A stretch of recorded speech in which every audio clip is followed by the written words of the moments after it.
Ini pertanyaan sebenarnya sudah cukup lama gua timbang-timbang atau seringkali topiknya muncul terus gitu ya.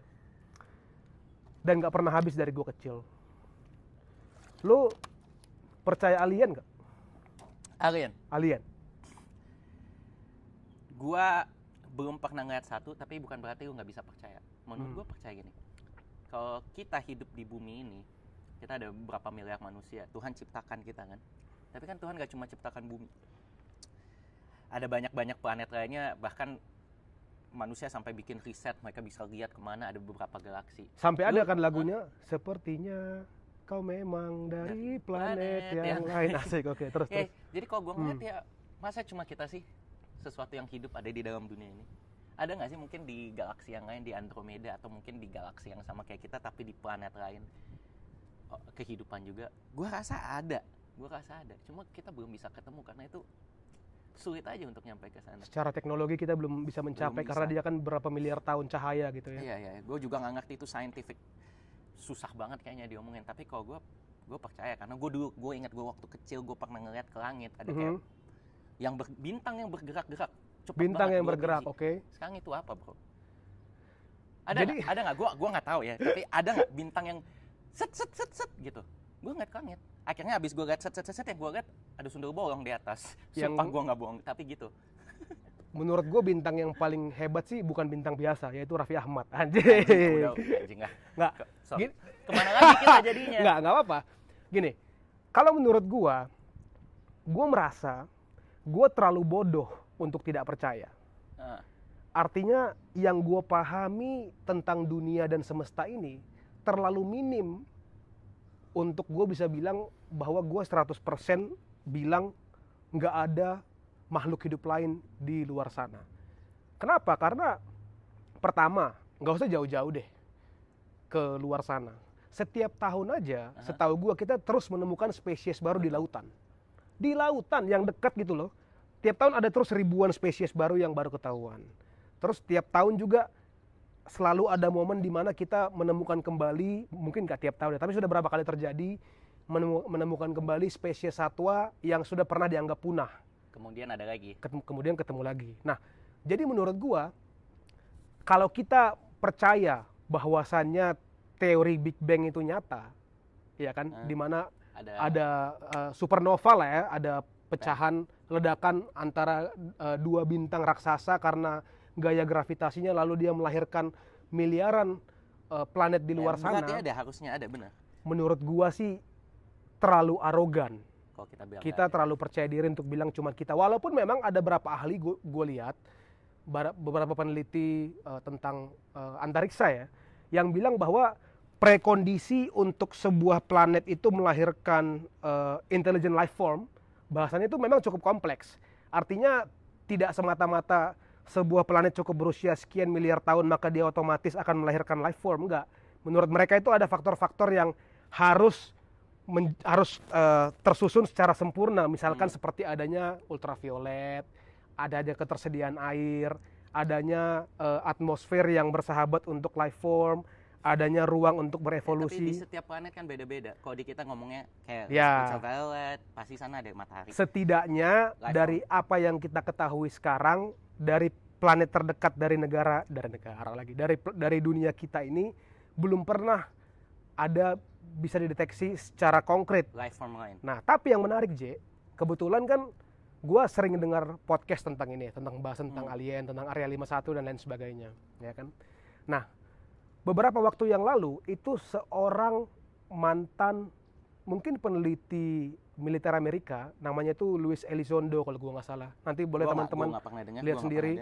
Dia itu awalnya itu dia datang ke podcast Joe Rogan. Dia cerita tentang pengalaman dia. Bayangkanlah dia ini kan pasti kan hanya bisa bercerita dalam koridor confidentiality yang dia miliki. Artinya kan dia pasti banyak hal yang dia nggak bisa ungkapkan gitu ya, kalau untuk bicara di podcast. Jadi gue pertama lihat dia ini di podcast Joe Rogan bicara tentang secara umum pengalaman dia. Pengalaman dia itu dia berbicaranya in a runway about. Tapi intinya dia bilang bahwa unidentified object ini itu tuh mereka itu terlalu sering terlihat di radar untuk nggak benar. Oh, berarti ada Jadi arahnya ke ada sana. bukti-buktinya. Terus dia bilang pada intinya penampakan mereka ini tuh terlihat seperti orang yang pihak yang tidak berusaha untuk menyembunyikan secara utuh keberadaannya. Dia mereka mau tetap pengen kita tahu mereka ada, Iya. tapi mereka masih belum mau ganggu kita. Atau menurut gua ada kemungkinan lainnya teknologi mereka sedemikian luar biasa canggih sampai mereka mau nunjukin bahwa gue tuh eksis tapi lu nggak bisa reach gua. Hanya dengan gua yang menunjukkan diri gua pada lu lah lu harus bisa lihat. Nah, kembali ke yang tadi, kenapa menjadi semakin menarik si Mas Lewis ini? Karena dia sampai bersaksi di depan Kongres Amerika. Jadi mungkin karena dia dianggap menarik topiknya, dia dipanggil lah untuk bersaksi ke Kongres Amerika untuk membahas tentang ini. Dan kurang lebih yang dia bilang hampir sama, bahwasannya mereka tidak terlihat seperti berusaha untuk menutupi keberadaannya. Dan yang menurut gua make sense nih, kenapa mereka memutuskan untuk mulai memperlihatkan diri. Ini teori orang sotoy ya. Menurut gua make sense, karena gini, teorinya adalah penglihatan akan alien itu semakin sering muncul atau setidaknya mulai tercatat di dalam dokumentasi resmi itu semenjak Hiroshima Nagasaki. Semenjak pertama kali nuklir dijatuhkan oleh Amerika.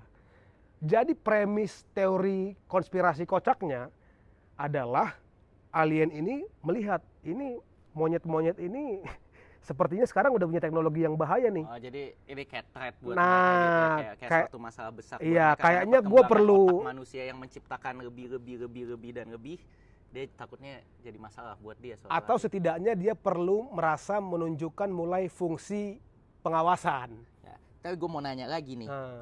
Kita kalau ngomongin tentang alien, pasti banyak banget yang kayak perdebatan yang terjadi, orang-orang punya pemikiran masing-masing, dan ada juga orang-orang yang sticking to the kitab suci. Ya, lu bilang mungkin ada Alkitab, ada Al-Quran atau kitab suci lainnya.